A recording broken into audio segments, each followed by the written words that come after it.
زه د الله تعالی انصاف له هغه وخت حیران شوم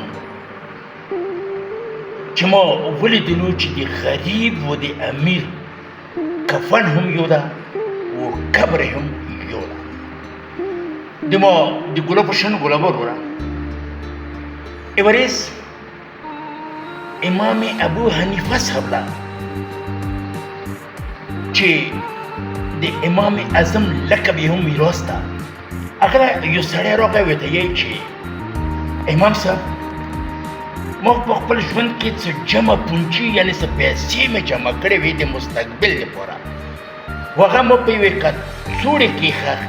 یخې وې و بیا مې په ځمکې کې ښخې کړې خو اوس د مو نه هغه ځای ورده چې ما کوم ځای ښخې کړې وې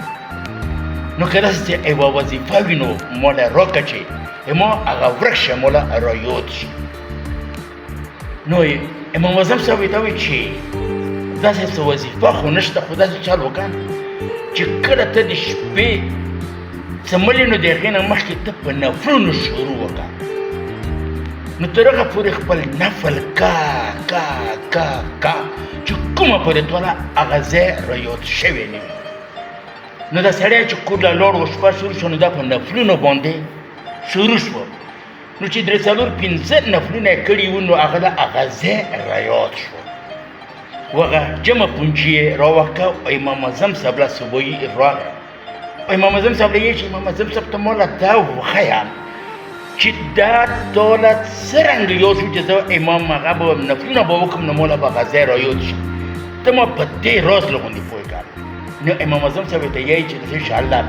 چې شیطان ډېر یو ظالم و دشمن انسان ده دا چې کله ته یو ښه عمل کوي نو د هغې منع کولو دپاره تا به هغه کوي نو ځکه ټوله مو د نفلونه وکړو چې دا یو ښه عمل ده نو شیطان به خامخا د دې شي نه تا منع کوي و ټوله به هغه شی رایادوي نو ګلونو